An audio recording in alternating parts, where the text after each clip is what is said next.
Hi guys! Magandang gabi! Welcome back pa dito sa Gandara SRU channel for showbiz update. Andito na naman nga po akong muli, nagbabalik. Ang nagmamaganda ninyo kachismosang Kimpa, wala na nga pong iba si Gandara upang maghatid sa inyo ng latest update and fresh happenings patungkol kay Kim Chiu and Paolo Avellino. And syempre para sa gabing ito, for the push ang peg natin kay Paolo Avellino. Wala po tayong sasayanging araw, panahon, segundo, oras at segundo. Hoy, apaka-OA. Syempre, Paolo, galaw-galaw. Dapat ay galaw-galaw talaga. Dahil baka maunahan ka. Charot. Anyway, ayan nga, may bumabangga po kay Paolo Avellino. So, yan ang laman ng atin pong balita ngayong gabing ito. Pero bago po ang lahat, guys, sa mga gusto po mag-updated lagi patungkol po sa Kim Pao, mapag-good news or bad news man yan, ay i-click nyo na po yung subscribe button natin at notification bell na nariyan po sa baba para maging updated po kayo at ma-notify tuwing may bago po akong chika at balita hinggil sa Kim Pao. Basta mga balita na may kinalaman kina Kim Chiu and Paolo Avellino, sagot na natin yan. And for tonight, ayan, hayaan nyo po muna na magpasalamat ako sa ating mga taga-subaybay sa pamamagitan ng pagbabasa ng ilang mga komento. So sa gabing ito, meron po akong ilang comments na napiling basahin. And una na nga po rito ang komento ni Ginang Edita, Madam Edith Anadonsa. Magandang gabi. Edita Nadonsa. Ano man po yan. Aba, totoo yan. Hinatid sunto si Kimi ni Pao. Present ng Showtime. At dahil sa birthday naman ng anak ni Pao, may pa-celebrate sila. Kahit may bagyo at baha, tuloy pa rin ang celebration para sa anak ni Pao na si Ethan Aquino. At syempre naman, tanggap at mahal ni Kimi ang anak ni Pao. Maunawain kasi si Kimi sa mga bata. Love niya yun. So, yun ang nagustuhan ni Pao kay Kim. Masipag at maalaga. Humble at generous family-oriented, matulungin sa kapwa. Very humble na babae si Kimi, kaya pinagpapala. Magandang ugali at itsura. Sana magsama sila habang buhay. Mabubuhay ang Kim Pao. Mabuhay ang Kim Pao at happy birthday kay Ethan Aquino. Salamat po. Yes, belated happy birthday sa anak ni Paolo Avellino. And sa mga naghahanap ng selebrasyon, abay ibigay na po natin yan sa kanila, lalo na si Aki naman po may birthday. Hindi naman po siya celebrity, anak lang. Ibigay na natin yung privacy sa kanila. Knowing Paolo sa sarili nga niya, napaka-private niyang tao, kahit artista na siya. So sa anak pa kaya niya, syempre mas gusto po niya ang privacy. Anyway, about naman nga sa mga katangian ni Kim Chiu, apay nilahat-lahat niya na ata, Madam Edita. Pero sa true kayo dyan, ang gaganda ng mga katangian ni Kim Chiu. And kung bukas lang po ang isipan ng mga tao at bibigyan nila ng chance kilalanin si Kimi ng mas deeper pa, malalaman nila napakabusilak ng puso nito at hindi po deserve ng anuman pong mga paninira. Swerte din po ni Paolo kasi kung sana wag na niyang pakawalan pa ito. Sana'y makita niya sa future niya sa kanyang hinaharap si Kimi. Kasi ano naman total package naman si Kim Chiu Sabi nga niya hindi siya nabigo sa kanyang inaasahan sa ugali ni Kimi, inaasahan sa personality ni Kim Chiu. And doon pa lang ibig sabihin talagang meron na siyang nakikita kay Kimi na gustong-gusto niya at hindi naman po siya nabigo doon. Samantala, sabi naman ni Madam Visitacion de Guzman, baka hindi pwedeng interviewin ni Tito Boy ang Kim Pao.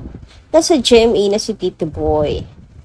Dati kasi sa ABS-CBN si Tito Boy, kaya pwede noon na interviewin or interviewin ang Kim Pao. Same sila ng network natin. I think, pwede naman. Parang meron na rin naman po siyang na-interview sa GMA na taga-ABS. Kasi, okay naman na po. Wala nang war sa pamamagitan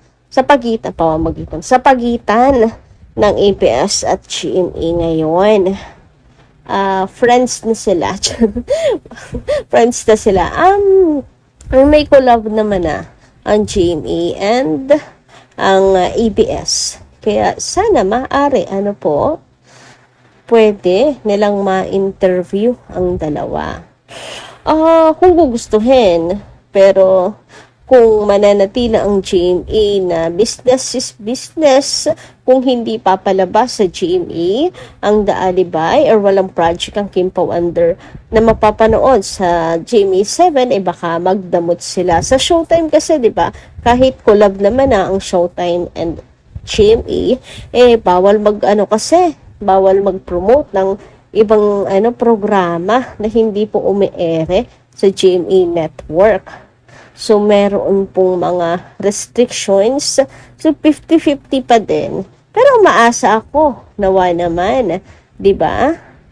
Panalo pa rin naman sila ng paldo. Kasi syempre, maraming manonood. Ikaw ba naman, Kim Chiu and Paolo Avellino ang i-guest mo, hindi ba? Samantala, sabi naman ni Madam Mila Carillo, tama naman. Tinuldo ka na ni Pao ang mga kasinungalingan na hindi totoo. Ang mabuwag ang Kim Pao.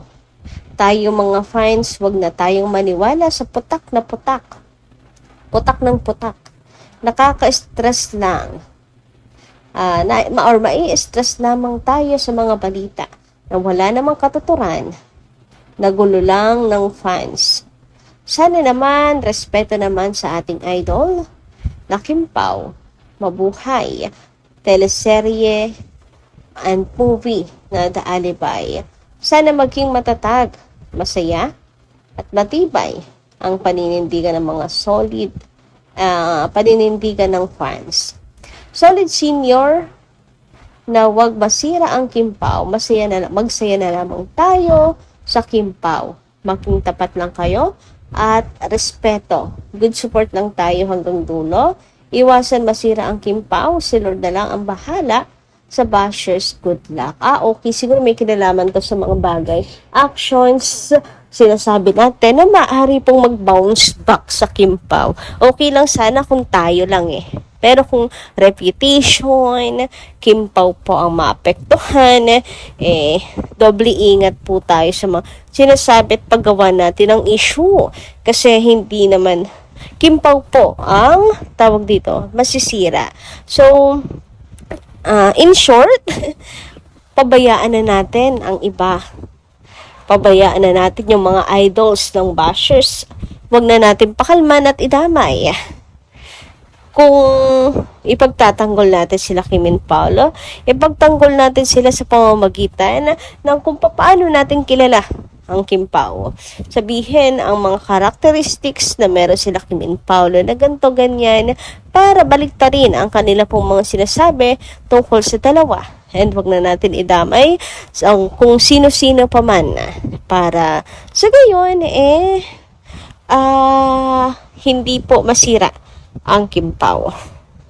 Anyway, lumako naman nga tayo dito sa nakaka-good vibes. Actually guys, sorry kasi medyo clips lang yung napanood ko kasi brown out sa amin. Sama kasi ng panahon, umuulan, malakas yung hangin, baha. So, may mga bagay-bagay na hindi agad naayos like electricity.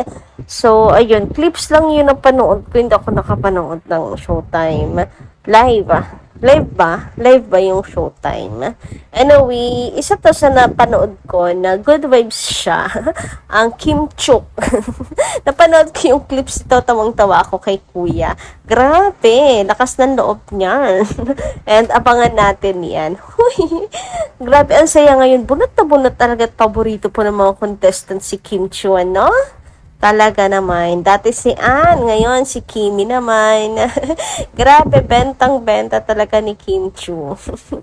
Well, hindi naman nakapagtataka. In demand, bukod sa in demand si Kimi, napakaganda naman talaga. Huy, and marami talagang humahanga po sa kanya. Grabe, Kim Chuk na palang meron ngayon. Nako, pao. Kilos-kilos, binabangga ka ni Kuya, oh.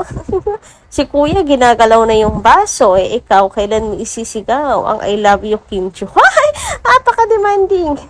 Pero, ayun, pao, binabangga ka na. Galaw-galaw. Galaw-galaw. Galaw-galaw dyan. Konting ayuda naman, charot. Napakatahimik ni Paula Abilino, no? Pero love trip to si Kuya. Dagdag good vibes. Yan kailangan natin kasi nakaka-stress yung panahon.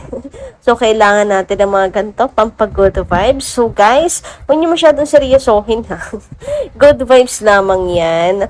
Kimpaw pa rin tayo, of course. For the support tayo dito sa Kim Chok na yan.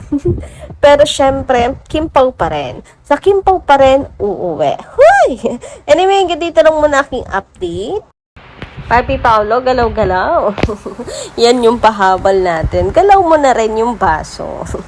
Hanggang dito lang muna. Thank you so much sa pakikinig. Kita-kits po tayo sa susunod kong chika. Maraming pong salamat.